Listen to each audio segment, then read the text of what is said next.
Karlin Chan, Karlin Chan. I lived in this neighborhood over 60 years now. Tell me what brings you out.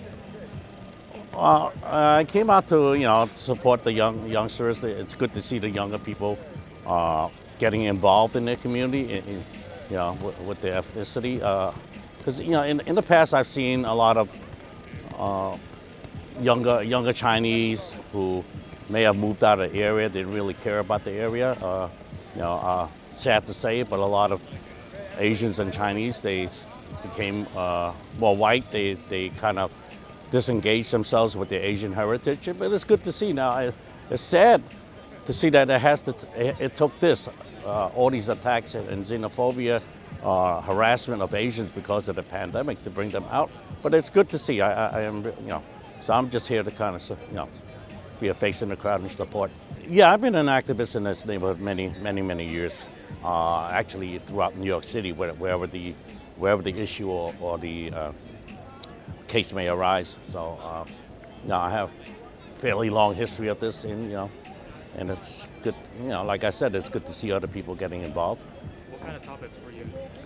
I'm an activist on a wide variety of issues, from quality of life in the neighborhoods, crime victims, especially on crime victims, predatory enforcement by city agencies, social justice issues, like the high school exam, politics sometimes. I really don't like to touch politics, but sometimes when there's a politician in higher office who has a policy that might hurt Asians and Chinese, we need to speak up on it. Talk to me a little bit. How does this moment, the activism happening now, compare to other movements you've seen in the past? Well, it always takes a flashpoint, and then we see the masses come out. Years ago, it was the jail issue. 10,000 people from this neighborhood came out to demonstrate against that jail that went up in 1982. Right, and then, there was the Vincent Chen murder, but there wasn't a lot of people coming out for that. We had the specialized high school, which over 10,000 people came out to. We had the Peter Liang case where it was an accidental discharge, and the NYPD and the Brooklyn DA at the time wanted to make an example for all law enforcement. It was a very weak case. There was no intention behind it, but thousands of Chinese came out throughout this whole country to demonstrate against that case. Do you think this feels different? Do you think change is actually going to come from this compared to other times?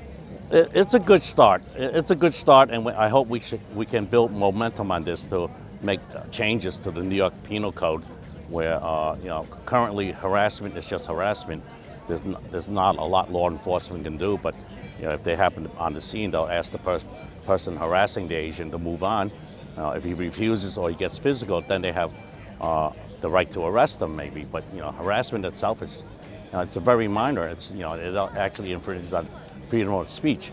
But harassment as a hate crime, that's different, right? But it's still a charge that it doesn't result in any kind of heavy penalties, let's say. So we need to change that. We need to address that issue a bit, right? And not only harassment against Asians, but harassment against anyone because of race, gender, or sexual orientation. Right. Finally, you've been an activist forever, and a prominent one. What advice do you have for young Asian Americans who are entering? What advice do you have for young Asian Americans who are looking to be activists now? Well, they should. I would encourage everyone to speak up on issues that they, and do it in person. Be the boots on the ground. I've been known as the boots on the ground because I'm out there. I organize rallies. I go to demonstrations. You need to show up there. Social media is fine, but that's all it can go. It goes to social media, your friends list or whatever.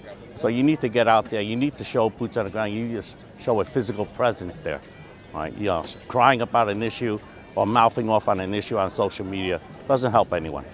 Are you proud of the movements you've been seeing this year?